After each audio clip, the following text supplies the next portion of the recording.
Arizona? Yes, sir. Were you aware of was there any information over the television or the news media, the papers or anything of this thing they sighted up here? Taylor, Arizona? Well, it's up on the rim, what they call the rim country, which is Hebrew. I'll give it to you in quote. I thought you should know about it. Fine. Now, there were 7 men up there about 3 days ago. They were all coming back just after dark. They were cutting wood and they were coming in. They saw this bright light, this object that looked to all 7 of them, at the time there were 7, like a saucer or some unidentified object. Well, Ralph Anderson's a very good friend of mine, and his brother Travis is a young man about 22. And he's always made the statement around the country to everyone that knows him that he'd like to have some way of making communication with them. Yes. And they were talking about this kind of a thing, ironically, at the time, and they saw this light about 20 foot hovering from the ground, and before they actually stopped their truck, Travis jumped out of the car and ran up underneath of this thing, if you can imagine. How many yards away, I don't know. That quote. But he ran up underneath of it with his hands in the air as a helpless or friendly gesture. At the time he done this, the other 6 men, and these are pretty good local boys. They're not just, they were sober too. Yes. And they all witnessed a blue or a bluish light that projected from the bottom of this craft, whatever it was. And at that time it hit him, and of course he crumpled and fell. Now the rest of them were just, like anyone else would be. I guess they were terrified, and so they started their vehicle up and drove the other way on that rim road for several miles until they regained their wits. They came back a few minutes later, and there was no sign of anything except as they were departing, as they were entering the area where this happened, they did see this thing, this object, moving across the sky. Now, this has been publicized through the KPHO media over television, and I suppose the radio, and all the other channels have got this. Sheriff Gillespie and Holbrook and many other search deputies, and the man is gone. They've checked it out. There's radiation there in this spot. They don't know. Ralph told me that it varied. There was some fairly heavy, and then it was light also. Yes. But what would it mean? Well, that's hard to say. But this is really true. Now, I can, like I said, if you wanted to confirm this, you could call, what is it, Marvin Gillespie? Call Ralph Anderson. This is the man's brother who vanished. Ralph Anderson's a good friend of mine, and I suggest that they do this today. But he said that they had some men in the Tucson, Flagstaff and Tucson area that were coming out. But I read this article in your book here, and I felt that it probably is by the far most experience relating to this type of research on this thing. Ralph called me back about 2:30 today. He was going out there. They are going out again here in search, air and ground search. They're going to make a last-ditch effort attempt on it for 48 continual hours. Ralph said at the time he called he was shortly planning on leaving and would not be back until whatever time this 48 hours could develop in. Uh-huh. But my wife's highly concerned. She said, is there a possibility that thing could have took that man? Walton, W-A-L-T-O-N. This has been well publicized throughout the entire state of Arizona. It's been on every channel. We catch it on the 6 o'clock news. It's been on the 10 o'clock news. And it happened Thursday night. Has this been published in any of the papers you know of? I don't know about the papers, my friend, but it's certainly been in the... I think my wife just said has been in the paper. Okay. In fact, it's been a headliner. The first day it happened, that night when the boys came back without Travis Walton, Ralph called me about 3 o'clock in the morning and told me what had happened, and he was leaving upon that. After the phone call to me then, they were going out there. The next day they had a search party of 55 men. They turned up nothing except radiology. They did find radiation in that area. At that spot, in fact. Yes. If you want to call him or call me, I'll give you my name and number, but I don't think it'd be important for my name. But I'm just concerned about the thing, and if you're a sharpshooter on a thing, I'd like to see somebody do something about it. Okay. It happened about, 35 miles? Oh, it's about 35 miles from right here at our home where I'm calling you from. Okay. And what was the date of this incident again? Pardon? What was the date of the incident? Well, it was Thursday. Thursday, okay. Thursday night, I'd say shortly after dark. That's when the 7 men at that time were leaving in their truck, and they spotted this spacecraft or unidentified object hovering just some 20 foot or so off the ground. And at that time, Travis had been talking about this, and the whole country knows this. He's always wanted to communicate with these people, I believe this or not. And before they ever got the truck stopped, he ran out there underneath that thing with his hands stretched up in the air as a gesture of friendliness or helpness or something.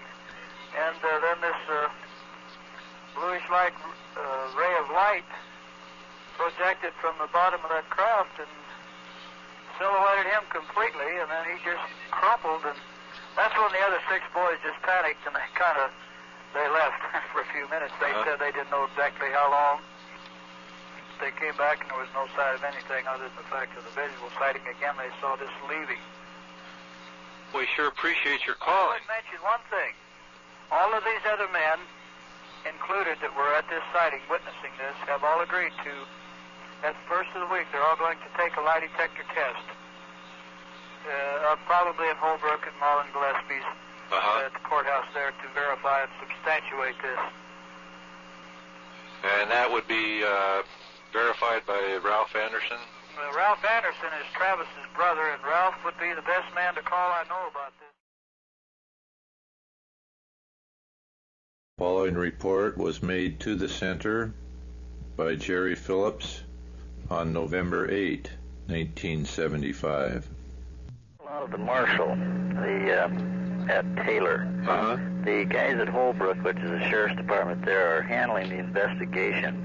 And that gal I talked to, I don't know whether she didn't want to talk to me about it or they said none of the guys were in anyhow at that time. So anyhow, I called the marshal. He said it sounds pretty good so far, and at least what's the direction it's going. 6 of them went out in the woods. 5 of them came back with the story. Now this guy's still gone. Now, what are their ages, Jerry? Did they say? No. I had a real bad connection. I couldn't hardly hear the guy, and I asked him a few questions, and he misinterpreted me, and I didn't get it, but I told him I would call him back tomorrow night, possibly, and he said he might have some more. Fine. But anyhow, 6 of them went out in the woods. 5 of them came back, and they tell a story that a UFO come down, picked this one guy up. Okay, he said there was even out in the woods right at this time at the area checking it out. They found no traces, nothing, any evidence of anything coming down, landing or otherwise. No radiation? Nothing yet. Yeah. He said he didn't know if they had any equipment, like that out there yet, but whether they were going to or not, I don't know. He said they were really going to go to town, and he said, Christ, it's all over in the papers, television, the whole works. Did he say anything about the background of the guy who was missing? No. The guy's name is Travis Walton. Travis Walton, okay. Okay, now these other 5, Monday morning, are going under polygraph tests. Yeah, that's what Jacob was saying. Yeah. Well, that's good. At least they volunteered for it. Right. I asked him if anybody was in the area, besides, looking into it, besides the news media and the police agency, and he says nobody outside has come in yet. Gee, you'd think APRO would be right on that. I guess.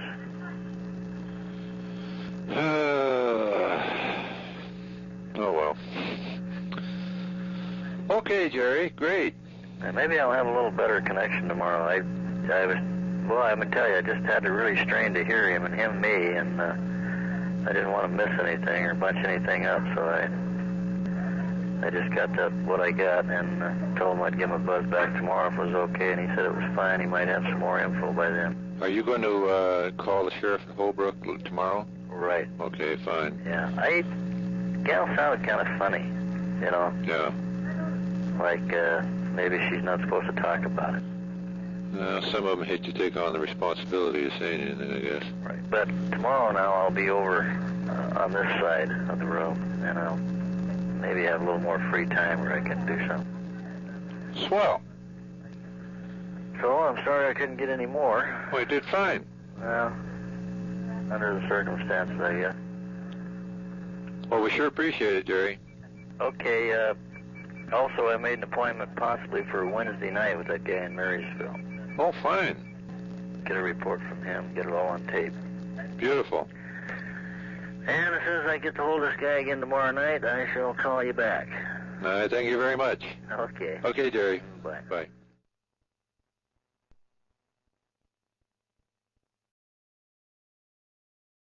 Phenomena Research in Seattle, Washington, and you've been referred, or we've been referred to you by Mr.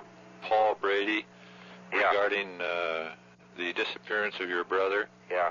I wonder if you could give us a rundown of just what's going on down there. Well, what's happened now is they discontinued the search now. They decided that he isn't around in the area. They went horseback and helicopter and everything else, couldn't spot him. What happened was the boys were coming out about, I guess about 6 o'clock in the evening. They were thinning woods for the Forest Service, and it was about dark about that time, and they were trying to cram as much work as they could get in for the day. Their contract was running out real quick, and they were start driving out, and my brother was riding in the front seat. It was in the crew cab pickup, international crew cab pickup, and he was riding in the front seat on the passenger side next to the door. Looked out, he was driving up the road, and there was a thicket, and after they passed the thicket, they looked off to the right, and he saw this glow, and he yelled, flying saucer, and everybody turned around and looked, and here it was, and before the truck could even get stopped, he jumped out of the truck, run up, which we'd spotted flying objects before, and he'd made up his mind that if he ever saw one, he was going to try to communicate with one, and before the truck could get stopped, like I was saying, and he jumped out and run up towards it and threw his hands up in the air and to show that, he meant no harm. And the guy said that the ship started rocking and started building up a high-pitched whine, and all of a sudden this blue flash come out from underneath it they said that it was in a beam form. Yes. Just a little bit wider than his shoulders. It covered him, and it silhouetted him because it was so bright. It silhouetted him where they could see him. They weren't sure whether it hit him directly, but part of it did. They thought part of it did. But anyway, he collapsed and hit the ground, and they panicked then, and they drove off and left him, and they went up the road to the entrance to the main road coming along in that area. They were on a little logging road, and they stopped and started talking about what they should do, and they decided they might go to this deer hunting camp and get those guys to help them, and they headed for the camp, and then they said, no, they better go. They looked back when they did that, and they saw a flash over the trees heading in the opposite direction out, and so they decided to better run down and see if they could help Travis, and when they got down there, he wasn't there. I see. Now, what period did anyone ever give a time estimate of between the time that this thing was first seen and the time that They went back? It went back. They went back, yes. Yeah, approximately. They said they'd say approximately about 8 to 10 minutes. Well, then this thing must have been in the area for quite a while, even after they left. Yeah. Did they was anyone examine the ground? Well, we had a guy come in today from, aerial phenomena? From Tucson? From Phoenix. Yes. In relation with William Spalding or somebody like that. Oh, yes, yes. He was up there today. I can't remember his name, but long-haired, fairly long-haired fellow, kind of reddish tint to it. And he's from Phoenix, and he's giving a talk, I guess. William Spalding and all of them are going to give a talk. He gave us a guest ticket to come down to the lecture given in Phoenix on January the 9th or something like that. Oh, yes. But anyway, he said that when we asked for the reading, everybody treated it as a hoax and stuff. Even the law enforcement tried to cover it up, and they kidded the kids that was there and called them hippies and everything else. And one kid just come off his mission. He's the LDS boy, and just got off his mission, and he's straight as could be. None of them smoke or drink or anything like this, or even mess with junk or anything. Yes. But we finally, Thursday afternoon when they started, or Thursday morning when they started the search, and somebody mentioned that they ought to take a reading of it with a Geiger counter. And so I had my compass. I just walked over there to see if my compass reacted any at all. It moved just a little bit, but it didn't move very much. Yes. And so they called in one that afternoon and got one in, but it was under insistence that, you know, they kicked it aside when they first mentioned it, and then we finally insisted that they get a Geiger counter up there. But it read on Mike, it read up on the 6 on the scale, but they had it set it at .01 on the scale on the Geiger counter. Uh-huh. And it just read up to 6 on Mike. It read on a luminous dial up to 3, and on the ground it read anywhere from 1 to up to 3 in different spots. But they didn't take a real good area. They just picked one spot in the area, and that was it. I see. And this guy come in today with his meters and everything else, and he got abnormal reading, is what he called it. He read the trees and everything else around it, and he said that it was definitely indicated. He said he wished he'd been there within 8-10 hours of the time, but they kept it hush-hush until Friday before anybody even knew it, before they hit the hotline, you know. On, yes. And he said that they possibly would send somebody up Monday because he said he got enough indication that they should send somebody up to take some more readings and everything else. So did he take any soil samples at all? No, he didn't. He said that if given this length of time, they might not be any good, but he said that this guy will come up with the equipment to do this kind of stuff if he thought it was feasible to do it. Okay, has there been any rainfall in the area? No, it's been perfectly dry. It freezes at night. How many people were involved in this? Now, there seems to be a contradiction of the number. There was, counting my brother, there were 7. There were 7, okay. Yeah. Now, how would I go about getting the names of these other people? I can give you part of them, and I can't remember all of them. It was Mike Rogers, which was the crew chief. And do you have his phone number? No, he doesn't have a phone. Okay. But I can have him call you or anything you want from my phone. Okay. But Mike Rogers, he's about 27-year-old, married and got kids and stuff. Kenny Peterson, who just recently got married and they have a kid, and this is the one that gives the information over the TV and everything else. I see. The LDS boy just come off his mission. John Gillette. What's Alan's name? Alan Dallas. There was a guy by the name of Dwayne. I don't remember what his last name was. And Steve, what's his last name? And there was a Steven in there, but I can't remember his last name either. Okay. Did you talk to those people immediately after this happened? Yes, well, not immediately, because when they went up and found Travis wasn't there, they turned around and rushed into a little town of Heber about 8-10 miles away or a little bit more, and they called the law, and then the law came out and searched for it. But they didn't get, that was at 6 o'clock when they saw that, and then by the time they got in to let us know, they got Mom at 1 o'clock, and by 3 o'clock then they woke me up and got me out. And well, now when you talked to these people, what was their concern? Did they seem as though they were really shaken up, or was it, were they calm about the whole thing? Well, this Mike Rogers, which is crew chief that these guys work for, he passed out 3 different times. They literally had to pick him up and get him back on his feet again. He just literally passed out. Is that after he got back? That's after he got back. Every time he went out, he just literally passed out. And he was shaking, and a kid that just come off his mission, we asked him what he felt about it, and he says, well, you know, he said, I've never seen a UFO. I've heard it talked about, and he said, I was really skeptical about it, which, you know, is part of their teachings, you know, that yes. This is what it is. And he said, but now, he said, I'm a firm believer, and he was badly shaken. And the other kid said that he doesn't believe in flying saucers, but he saw one.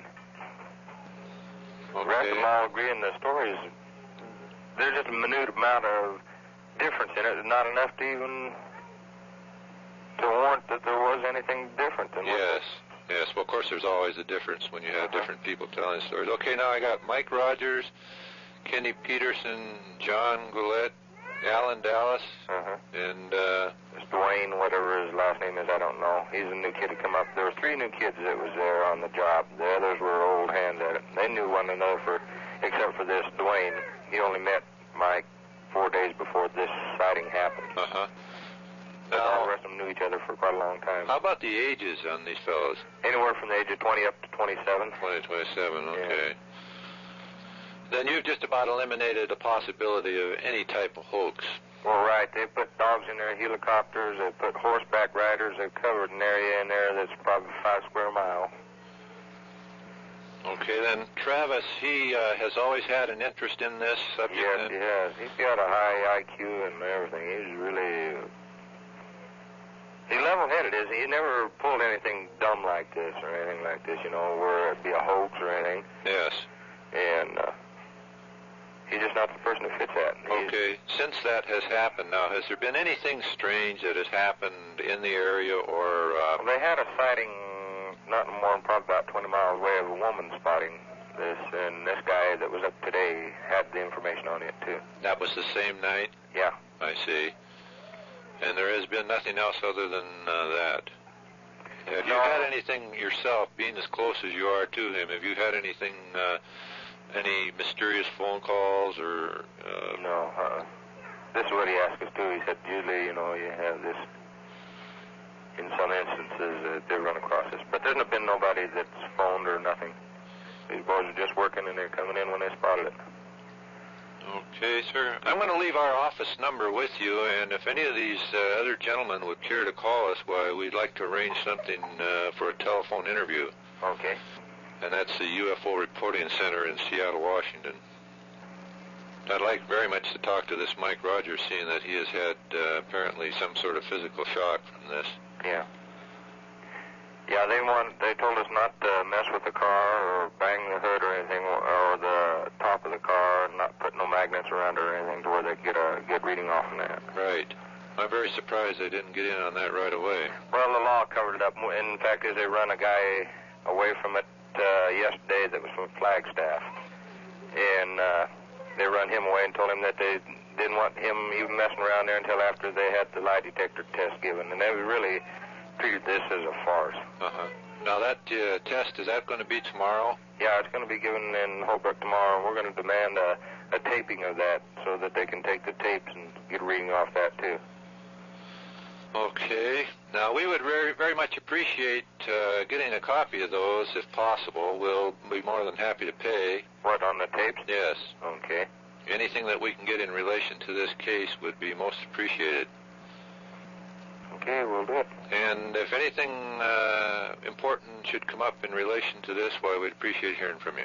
Mm-hmm. We're going to go back out. We figured we'd let everything quiet down. We've been going out and staying at night out there after the sun goes down by ourselves and after everything quiets down, but we figured we'll give it another couple of days and we'll go back out and sit out there and watch and see if anything happens. I hope you'll be equipped with a good camera. Hey, I got a good camera. Good. Well, thank you very much for talking to me. Okay. Bye. I got a hold of that Anderson in Arizona, finally. In fact, I talked to him less than a half hour ago. Mm-hmm. Go ahead. Tell me what you got. Okay, well, considering the fact that this guy is the missing party's brother or stepbrother, whatever it is, it gave me a pretty good rundown on his background. Now, they were involved in a group of 7 people, and they were up in the woods, apparently thinning timber and working on some kind of forestry project. And they had worked a little extra late that night because they had ideal weather, and when they were coming home, that's when the incident occurred. But all of these people, or the majority, at least 4, he knew real well. And he said that he could vouch for their backgrounds. And he said that his brother had, well, he was just too smart of an individual to pull off a crazy thing like this. I guess he's got a very high IQ. And he said there were several teams that went in there, civilian teams that went in to do a little investigating, not much, very tinker toy type stuff. I mean, they didn't even have instruments for taking readings. In fact, the police didn't get in there to take Geiger counter readings until his brother just almost tore the place down. And they found very little radiation. And then another private party went in with Geiger counter, and he said he found slightly above normal radiation. But no one took any soil samples or rock samples or anything like that. So what it amounts to right now, there has been no intensive investigation, scientific investigation, and everybody seems to be waiting for this lie detector test tomorrow before they reach any conclusions. Okay, APRO from Tucson is supposed to be there right now, according to this McDonald I talked from Holbrook. Investigating what they're doing. He hasn't any idea. Whatever they do, he says. Okay, now here's a story I got. Now these guys were down there and working for something or other, doing thinning trees in that area. Okay, it's supposed to be pretty heavily forested, mountainous area. Okay, they were driving down the road, looked off to the side, and here was this object sitting there just above the ground. Right. Object of some type. Okay, one of the guys, for some unknown reason, bailed out of the truck and started running towards it, which turns out to be this Walton guy. Right. Okay, a blue light beam came from the craft and hit him and knocked him down to the ground. And the rest of them, thinking that they were going to do the same thing to them, took off in the truck. And they got down a ways, I guess, and got their senses together and kind of creeped back. Everything was gone. However, I couldn't get any time on that lapse there when they left and when they came back. Now, his brother gave me that, and I don't remember what it was. I think it was around 20 minutes or something. It seems incredible. Yeah. Well, depending on how scared they were. Right. And okay, the time I got is 5:30, 5:45 on a very clear evening just after dark. Now, the Sheriff's Department has searched the area for the last 3 days and come up with nothing. Right. Now, that's the story I got from McDonald. Yeah, Anderson said that they'd gone in there with dogs and the whole bit, helicopters, and looked over everything. Now, I asked him what the overall reaction was to these witnesses to this thing. And he didn't get a chance to get to them right away because the police were holding back. But when they finally notified him, why, then he started working on it and talking to the witnesses who were there. And he said these guys, which were all mature young men, boy, they were just had the hell scared out of them. And the crew boss, apparently he went back every time somebody went in to do any investigating, he went with them so they'd get the right spot. And he says that every time he went back in there, he'd pass out. Unless we've got an awful lot of good actors down there, I would assume that something very traumatic happened that has left a scar on the minds of these guys, and every time they go into the area, why, it affects them. Yeah, I also called this marshal down in Taylor again, and he didn't have anything new to add. We did talk about the witnesses and everything, and he seems to know a couple of them, or by name anyhow. And he says that he couldn't really vouch, for them as far as their personal character or anything like that. But he says they evidently did have some kind of an experience. And they're all just milling around waiting for that polygraph test in the morning. So, I don't know. And another thing, somebody from Illinois, which I assume would be somebody connected with Heineck, called for information and told them to give this deputies that they were just being swamped by people calling, Yeah, it's out in the news now, Yeah, I haven't had a chance to see it yet. Well, I heard it on Cairo radio down here. Okay. But anyhow, somebody in Illinois told the officer to refer anybody calling in about it or anything, the number, which is supposed to be for police only, where it was given out to the public, which sounds kind of unusual for Heineck. I'm surprised they don't have somebody down in that area. Yeah, right. And APRO is supposed to be working with him, too. Well, maybe they're just in touch, and being as they're right there in Tucson. Okay, at any rate, there has been quite a few citizens call in with sightings during that period of time. Uh-huh. And I asked him about this, just to check. And he said, by God, yeah. He said, we've been getting a lot of calls from citizens reporting things at that time or before or after. Things in the sky or UFOs or whatever you want to call them. Uh-huh. Just quote him. And I said, okay, how about, could you give me any names or phone numbers or anything like that on these people? And he said, well, he didn't see any reason why not, but at the time he couldn't locate it. Uh-huh. But he does have a list. He says what they're doing, he says they're not investigating any of them. They're just taking their names, phone numbers, addresses, what they saw, and they're going to get back to them later on in the investigation. I see. So the next time I call, I told him I'd call within the next day or so, possibly Tuesday when this polygraph thing is over, and he's going to give me that list. Amen. Good. So that may help considerably. Yeah. Very good. If at that time somebody hasn't put the squash on him, Yeah. Well, it's all out in the open now, I don't see, unless they would do it just for political purposes. Well, at first, when I called, he said, yeah, right. He says, I have a little statement written up here that we're allowed to give out, and that's all. Oh. So he gave me a little statement which didn't tell me nothing, Yeah. And then I got talking to him and told him where I was at and where I worked and everything, and then he kind of eased up, and I got the rest of this stuff out of him, so. And then I asked him if it'd be available to me, when I called back, and he said, sure, he didn't see any reason why not.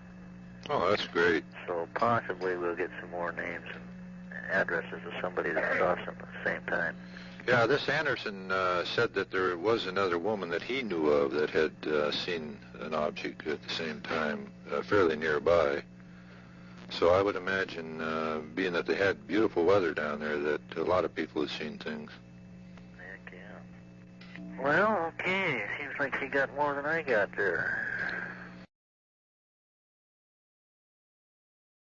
Okay, Walton is back. Oh, really? Really. According to him, he was let out last night about midnight, about a mile from where they picked him up. Jeez. He says he was in the craft that period of time, but as far as any comment on anything else, we got nothing, except that he did call the sheriff by phone. He called his brother first, and his brother picked him up. And they've got him in a hospital now, giving him a medical exam. And when he clears from that, he has talked to the sheriff on the phone and made an appointment to be interviewed by him. Uh-huh. That's all they have on that so far. Well, for crying out loud. The polygraph tests, 5 of them were positive as being the truth. The 6th one was close but inconclusive. Uh-huh. Well, 5 out of 6, that's pretty good odds. Oh, right, yeah, and he said the 5 were very positive, so. Oh, wow. So this guy's going to have a story to tell, evidently, shortly. Oh, Jesus. Amazing, huh? Oh, wow. I talked to another guy, this McDonald I've been talking to down there. He was off.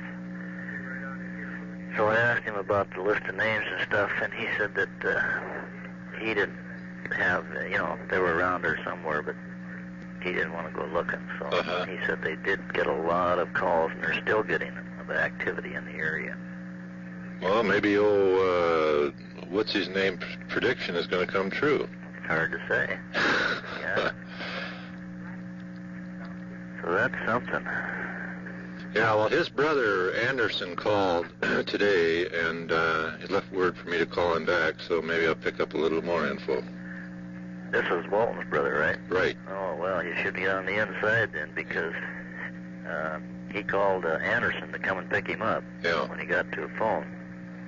And then they called the sheriff. They didn't say anything, evidently. They said they would talk about it after the examination. So he's in the hospital now getting an exam. So maybe you can pick up some goodies. Yeah, I'll get on that right away. So I got nothing else. Okay, Jerry, well, I'll let you know what happens after I talk to him. Okay, tonight? Yeah, probably, if I can get a hold of him. Yeah. Oh, okay, I'll be at work here. Okay. Okay. Thanks. Later. Bye. What's happened down there? Well, my brother called us late this afternoon. We called him and got a hold of him, and he said that Travis is doing just fine. He said that as soon as Travis comes out, they will go underneath the progressive hypnosis test, and I guess that ESA test. And he said the only Dr. what's his name, Mr. Spaulding, Bill Spaulding, said that the only discrepancy he could see in the thing was the time factor. He said normally they have it from anywhere from 30 minutes up to 60 minutes that they usually have the people. Travis is the first one he said that they run into that's been gone 5 days. Okay, now could you take us back to this morning when whoever it was that first got word that he was back, give us a rundown from that point? Okay, what happened was that Grant Neff, which is my brother-in-law, married to my sister, he got a telephone call. And he answered it, and his voice told him, he said, well, Grant, he said, this is Travis. I'm back. And I need help. And he says, wait a minute, fella. He says, you got the wrong number. I'm sorry. And he says, don't hang up on me, Grant. He says, this is Travis. He says, I need help bad. So he figured out that it was the truth then, so he asked him where he was at, and he said he was in a telephone booth out by the ENCO station in Heber. And he said, please help me real bad. And then, Grant hung up and went to get my brother Dwayne, and Dwayne and him drove out there. Well, they found Travis curled up on the floor of the telephone booth. He was sleeping or passed out. I don't know quite for sure just exactly which one of the two he was at, but he was in terrible shape. They brought him home, and they weighed him. He'd lost 12 pounds. He said he hadn't eaten in 5 days. They asked him what happened. He said, when I run for the flying saucer, he said, it felt like I run into a brick wall. He said, when I come out of it, he said, I had violent headaches and wouldn't quit. And they asked him what he saw, and he said, first of all, he said, I know I was in outer space because he said that all I could see was stars, and he said it looked like planets. And he said, I'm not sure, but he said it was black. It was as black as could be except for that, no light. He didn't see any sun. And they said, what else did he see? And he said, he knew they took me out took him out in one ship, and he said when they were getting ready to dock with the big ship, he said he saw 4 others, but none of them were all the same shape. He said that when they got him in there, they laid him out on a table, and we asked him what happened then, and he said, he couldn't talk about it. He'd have to talk to somebody that could understand. And he said, but I'll tell you one thing. He said, I was laying on a table, and he said, the people that I saw were such that they were a human form. He said, they looked kind of gross to him. Evidently, they poked a tube in him instead of a needle in his arm, and he had a big puncture wound in his arm. And it went right into where the vein was. Basically, that was it. They brought him back and dropped him off at Heber in the middle of the highway at the top of the hill above Heber, which is approximately about a mile and a half from the town itself. I see. And then did they take him right to the hospital from there? Yes, we took him from here. We didn't want anybody to get involved with it here. The police here is harassing us pretty bad, so we sneaked him out of here and got him down to Phoenix to see Spaulding. Spaulding made the arrangements from there. Well, is he in the hospital at Phoenix? No, he's in Tucson. Oh, Tucson. Oh, I see. Okay, is that Tucson organization, are they doing anything about this? They said GSW, yeah.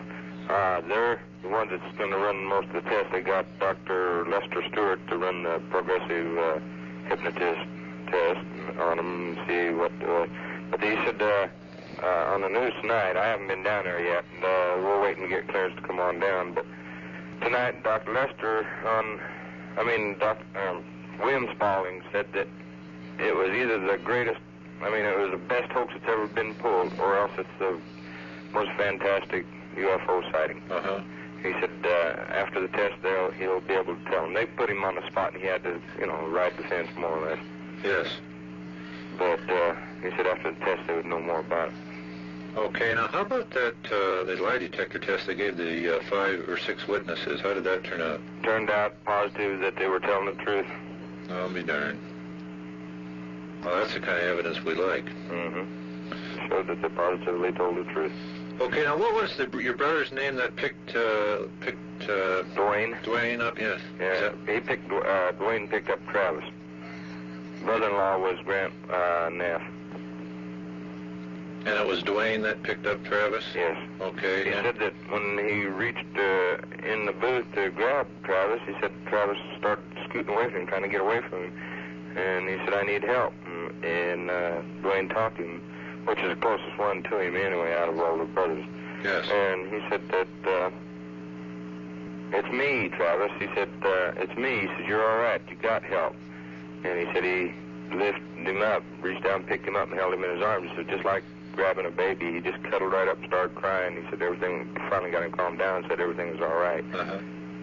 And he said that his contact with it was the people were cruel. I see. Now, that's all we know. He wouldn't elaborate on anything more. And like I said, we got him home and got a little bit inside of him, and then we sneaked him out of here and got him down over the hill to Phoenix.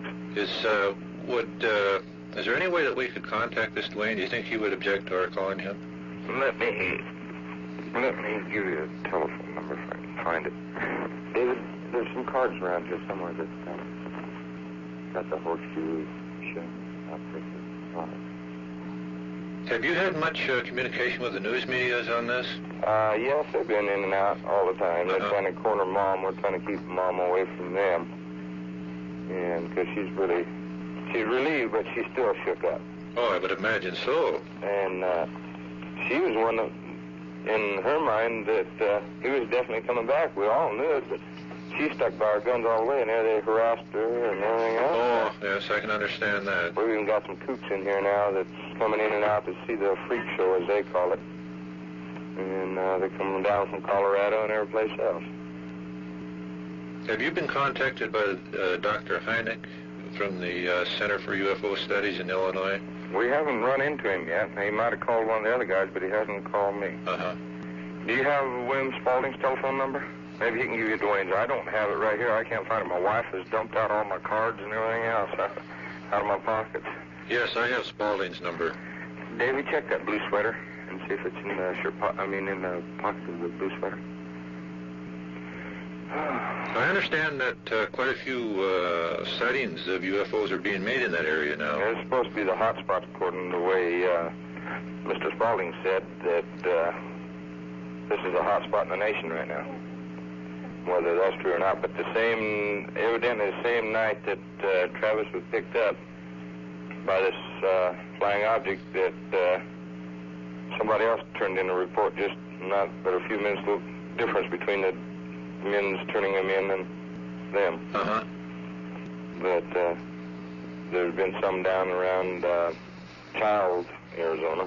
I see. They've had quite a few down there. The news media has been down there, so has the guy from Flagstaff has been there.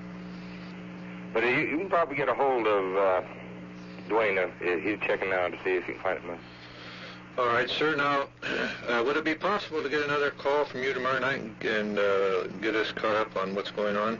Yes, it sure will. It's on TV now. Dwayne give a news release to the TV about it at 10 o'clock here on our time. It's been on 5 in our channel, which is 10, and 12 in channel 3. He can't find it, but you can find him, Dwayne Walton, W-A-L-T-O-N, in Phoenix. He's listed. He's got a horseshoeing outfit there. And he's listed, let's see, is it Phoenix or is it Glendale? It's on 60 or 70-some-odd street or avenue in Phoenix. They can give you the... That's Dwayne Walton. Yes. Okay. All right, sir. Well, thank you very much, and I'll be in my office anytime after 6 o'clock tomorrow night. Okay. Thank you very much. Uh-huh. Bye. Bye. Sorry I didn't get back to you sooner. No problem. I thought we'd give you a call and get a review as to what has happened since I talked to you last. Well, nothing much has happened. They still have Travis in the hospital. They say he's dehydrated pretty bad. He's still drinking a lot of water and liquids. He goes underneath his first test tomorrow. Now, there's some conflict as well. It's going to be whether it's going to be a polygraph test or that progressive hypnosis. The 5 boys are going through that progressive hypnosis right now. The witnesses? Yeah. I see. They're in some place. They didn't say for sure where it was at. But Who's handling this? Do you know? well, Spaulding was handling it, and then they had some big conflict about it because he didn't believe that Travis could have been away 5 days. Uh-huh.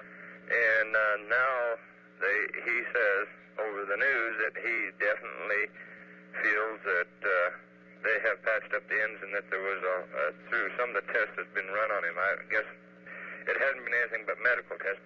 That evidently they believe him now, and they patched up differences, and they're back together again. Okay, well, who's going to handle this hypnosis? I don't know whether it's going to Heinemann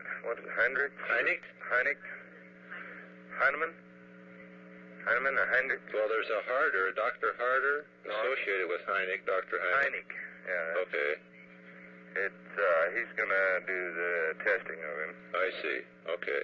And they had a new sighting up here. So far, they're trying to keep it covered, according to what we've heard. Now, this is just what has been passed around. They had something on the news about it, but then they shut it up afterwards. They said that 3 deer hunters were out deer hunting out here by St. John's, which is about 40 or 50 miles away from here. Yes. And the 3 deer hunters were driving, and this flying object was on the ground, and they drove up close to it, and the guy that was driving evidently jumped out and grabbed his gun, and the other 2 turned around and run as hard as they could go. Oh, He boy. took a shot at it, and then he disappeared. Beam hit him and hit the car boat and burned out all of his wiring and everything. And they said the FBI stepped in on this one. I don't know whether it's true or not, but the FBI stepped in and roped it off, and they said they got radiation readings and everything off it. Oh, I'll be darned. Now, whether there's any truth to it or not, I don't know. Uh-huh. They're trying to keep it quiet up here. Everybody in the country knows about it, but Well, now, have you had a chance to talk to Travis? no, nobody has. They're keeping him pretty well. They're keeping the whole family out? Yeah. Yeah. Mom had a chance to talk to him, and she said that he was just dehydrated. And I said, can you say any more? And she said, no, not right now. Well, are the police or any government officials involved in this at all? I haven't heard of any of them being involved in it. The police up here said that if it's a hoax, they're going to go ahead and put all kinds of charges against him. Uh-huh. And that's the only thing that's involved in it right now. I see. And is he in a Phoenix hospital? I'm not trying to dig up any He's secret. in Phoenix someplace. Yeah. They told her it was Tucson to keep from finding out where it was at. But he's in Phoenix I see. on their assumed name and so forth. Yeah. Well, there's an awful lot of rumors flying around. We had a rumor up on the news here last night to the effect that the whole thing was branded as a hoax, and we just couldn't believe that. Yeah. Peter Herkos, that. What is he? Oh, the psychic? Psychic guy. Yes. Says that if he could get a hold of some clothes of his, that he could definitely prove whether it was or not. Uh-huh. And there's been a whole bunch of people that's stepping in on this now. I don't know how far they're getting involved in it. But from what I talked to Dr. Lester Stewart yesterday, he said that they're going to run the test today, but I guess they stepped him off until tomorrow. I see. But they're running medical tests on Travis right now. I see. Or are you in contact constantly with people down there? Yes. I see, okay. Yeah, we'll know a whole bunch more by tomorrow afternoon. Mom said that she'd let me know immediately. Are they going to have any kind of a press conference on this? Yes, it's either going to be tomorrow or Saturday with Travis. And this will include the results of the... This will be telling what they found from the results. They said there might be 2 days or 3 days, but they said that they would definitely give most of the results when he gives his talk. And they're going to run him through this polygraph, too? Right. I see. Polygraph, ESA, and progressive hypnosis, and they said possibly sodium pentothal. Well, they're going to give him the works then, aren't they? Yeah. Well, how is he feeling? Is he pulled out of this thing pretty good? Yeah, as far as eating-wise, he's normal, but they said that he's just really dehydrated to no end, and he's just drinking liquids constantly. He complained of pain in his chest, and then after a bit, he quit complaining about it, but it was all right. Uh-huh.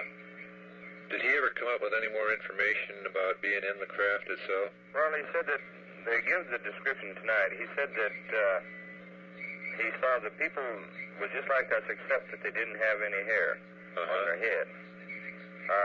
He said that he was on a table, and they left him, and he got up off the table and started wandering around. He wandered into another room, and a guy with some kind of helmet on stopped him, and he was looking out through this.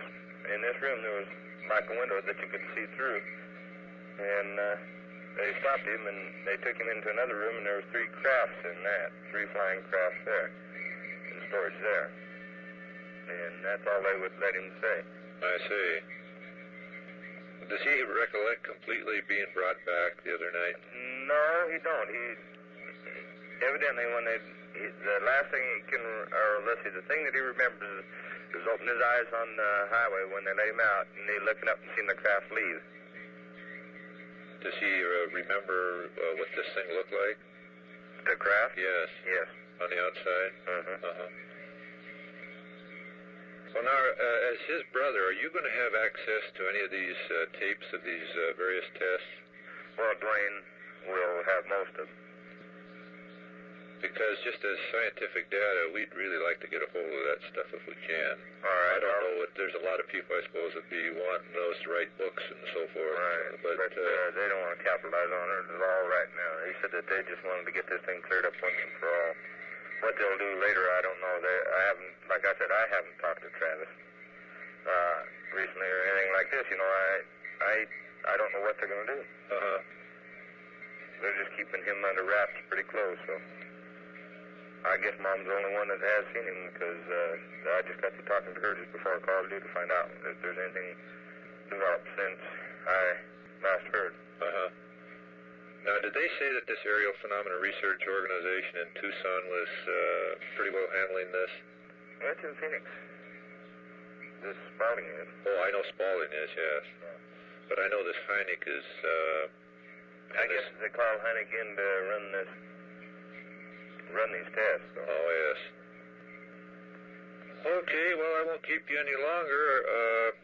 Do you expect to hear more tomorrow? Yes, I do. Mom said she'd call me as soon as they heard any information. Okay, would there be any chance of getting a call from you? I promise you I will. Okay. All right. Thank you very, very much. You bet. Okay. Good night.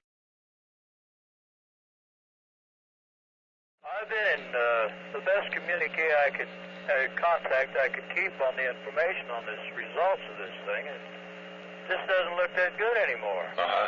Now, I don't know anymore. I've got several stories as to what happened, why he hasn't submitted to this, why he hasn't submitted to doing these tests right away. And a very good friend of mine, who's quite concerned in this thing too, keeps giving me reports, statements that just don't add up at all, like they've already taken part of those tests, and etc. And consequently, our TV channel keeps reporting the fact that there has been no test taken. And now they refuse the test and they drop the thing, and I understood the TV state tonight quote that the Inquirer had evidently was going to buy the story or had bought it. I see. Can you tell me, now I understand that Dr. Spalding, he's with what, Ground Research? Ground Saucer Watch. Ground Saucer Watch. Are they related to you or not? No. Okay, then this part has been, this part's been proven. I heard they weren't, but I just couldn't believe it. Did Dr. Spalding actually resign from that, or did they just let him go? Well, now I don't know. Use this for any information. I'm just trying to get a thing straight in my mind because my wife's been kind of terrified over the thing, and hundreds of people we know up here have been over the same situation. And Dr. Heineck did not come down, did he not? Well, now we had the rumor here that he was going to go down with that Dr. Harder. Dr. Harder. Right. But he hasn't went down yet, but he might go down with Dr. Harder? No, that's the way we understood it. I see. But then we're a long ways away, and we seem to be getting a lot of bad stories here, too. Well, Dr. Spalding said 3 or 4 nights ago over the newscast that he found several holes in that story that Travis had given. Yes. Dr. Spalding and whoever else concerned there on that committee at that time, so-called. And a lot of people have asked me about it. Friends, call up the Valley, and hey, you know, you're right in the middle of what's happening. And I really don't like to say anything like that unless I'm sure of the doggone thing. Yes. You haven't... What kind of information are you getting from Dwayne? To start with, when they picked Dwayne up, not Dwayne, rather, but Travis, you heard the origin of the story when they picked him out of the phone booth? Yes. Now, that had a lot of compassion in it, and that's what made... When Travis tried to fight them off the phone booth, crumpled up there in the phone booth, saying, I need help. And his brother Dwayne went up with a friend right down the street here, a fellow, right down the road here, and picked... Grant Neff went with his brother Dwayne. And finally, Dwayne grabbed Travis in the phone booth and just picked him up. And Grant was telling that he was holding Travis just like a baby, and Travis was crying in such a way, and Grant made a statement that it was one of the most beautiful, compassionate things he'd ever seen. That he was finally in the hands of help. Well, this thing really sounded overwhelming. Not only, strictly, not only a compassionate thing, but it looked pretty real. And so, of course, after they finally did get Dwayne and Travis to an undisclosed place, which everybody here was told. In fact, we were, and we're the best, some good friends of one of these families, Ralph Anderson, that they were taken to Tucson, and of course, which they went to Phoenix. I didn't know. But then, Dwayne has more or less been a spokesman for Travis throughout the entire ordeal as of this time. And now the reports we got were that strictly from Travis going to Dwayne, Dwayne going to Mary, that's their mother, and then coming to Ralph Anderson, that the tests were being made. In fact, 2 nights ago, I talked to Ralph about 11:30, 12 o'clock at night. I was a little distressed over a thing we heard over the radio, the TV news. Ralph more or less cleared it up with us. He said they have taken the voice speech test, and he had taken the other test, the lie detector, and it passed it. Then Dwayne, of course, told him also that at that time, and Ralph told me that Sheriff Gillespie, Navajo County, Holbrook, and a couple other sheriffs up in this area are in for much more trouble than they ever anticipated because of derogatory reports, stated personally, witnessed, and derogatory articles written in the Holbrook Tribune about this particular family and members. And then this is what I've been getting strictly from Ralph, and Ralph is only getting it from Dwayne or their mother Mary. Yes. And so consequently, I'm in a state of disbelief on this thing. And I really believed in this thing wholeheartedly. Now, I know this is hard to believe if you have never seen one land or witnessed this. But sometimes circumstantial evidence can seem so overwhelming that it becomes more than circumstantial. It becomes a real thing when you try to even use logic about it. Yes, that's right. And so Dwayne has made several comments, and Ralph called me this evening telling me that Dr. Spaulding did not resign from the thing. Travis merely dropped him. Was not any longer interested in anything to do with him. Now here's the story I got. That phenomena research, quote unquote, by me, was stated, and Dr. Spaulding wanted to write this book using, of course, the story and Travis, but that Travis wouldn't receive any of the money or the royalty, or only just a small fraction, and that they were writing this book and this story for their own gainful benefits and reasons. Now, I don't believe that. I mean, I can't believe that phenomena research would do that, would they? Well, phenomena research doesn't write books, period. I didn't think they wrote books. No way, shape, or manner. You do not write books. That's no what way. I thought, because my information led me to call you because I believe in you people and the many, many years you've spent in research on this thing. And there's been a lot of hard work and man-hours involved in it. And, well, Spaulding himself the other night said over the TV that tonight that it's a fraud. And so consequently, we can only believe Dr. Spaulding, and I believe him, I think, a little more so now, at this time. Yes. Because they kept putting these tests off, and Wayne kept telling the family that the test had been taken down here. And Ralph stated that he found out tonight that the story had somehow Travis and Dwayne, one or both, contacted some man, I don't know the man's name, that is supposedly wrote some books, you know, fairly good books, and that this man is going to buy Travis the story for what it is, and if there's any tests to be made, I suppose this man will see to it that if there's any doubt in his mind that Travis could undergo these particular tests that he might have in his mind. I don't doubt that. There's a lot of book writers around. Really. And, but I asked Ralph a very logical question. And I did not know about phenomenal research if they wrote books or not. Nevertheless, I didn't think they did, but I didn't know at that time what you do now if you clarifying it. Oh, we've been in this for 20 years. Right. We've never had a book yet. You've never published a book? No. Well, this is what I believe. And so consequently, I asked Ralph, I said, now, I'm a friend of yours, and I'm concerned for your family and you and your next of kin as well. And I asked him how a man, if he was really telling the truth, could afford to not take these necessary tests, which would prove beyond any reasonable doubt to the public that the man was interrogated, questioned, and taken necessary tests by phenomenal research and all others concerned related to this, you know, investigation.